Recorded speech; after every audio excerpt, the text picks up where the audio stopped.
From the War Memorial, we talked to Syracuse Crunch assistant coach Steve Thomas as the Crunch come off a victory against the Binghamton Senators on the road. And Steve, just looking at the shots, 44-20. Of course, the scoreboard ultimately 5-3. Lots of good things for the Crunch bouncing back from a couple of losses.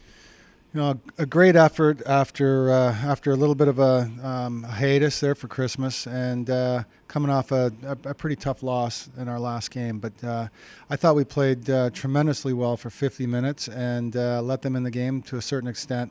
But we did a lot of really, really good things. We had we had good net drives. We had good scoring opportunities. We played well defensively. We didn't spend a whole lot of time on our end, and when we're not spending much time on our end, we're pretty darn good on the other end.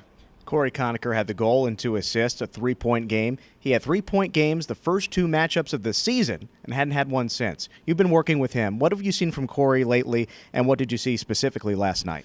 Well, his game's certainly starting to come around. He's passing up opportunities where he should be shooting the puck, and it was even evident last night where he had a few opportunities to get the puck away. He's got a tremendous shot. He's got a quick release, and he can score goals in this league if he just gets pucks on the net. Oftentimes when I didn't think he was playing that well, he would accept pucks and he wasn't moving his feet. His game is driving wide, taking defensemen, getting defensemen to respect his speed, drive down the wing, and either take it behind the net or turn up and look for late waves. So he started doing that pretty well yesterday, but he's got a little ways to go and to get back to the form that made him the MVP last year. And perhaps it's confidence, because he had not put up a lot of points recently, and maybe a 3-point night can really get him going.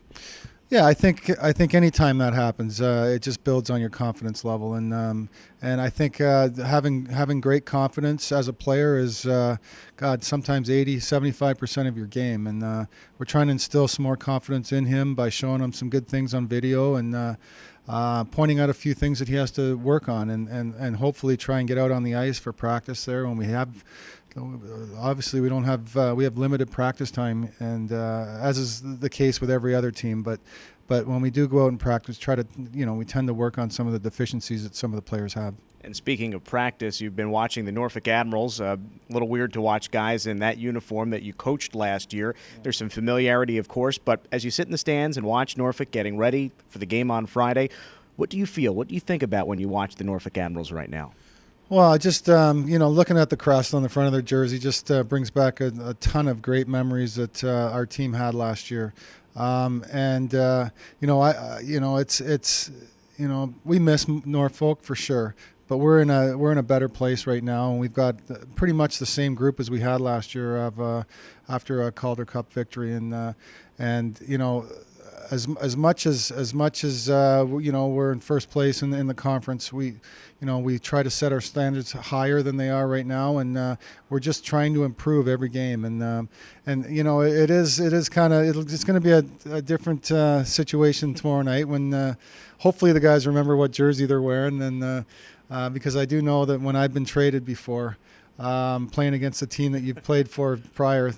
It's a little bit odd, and it's going to be a little bit to get used to. But I think if we just go out there and play our game, and we go out and work as hard as we did last night, I think we'll do okay. And put the sentiment aside and see how the fans react. It'll just be a regular old hockey game tomorrow. Yeah, that'll be kind of interesting on how that whole reaction will be to players that have been here for quite a while.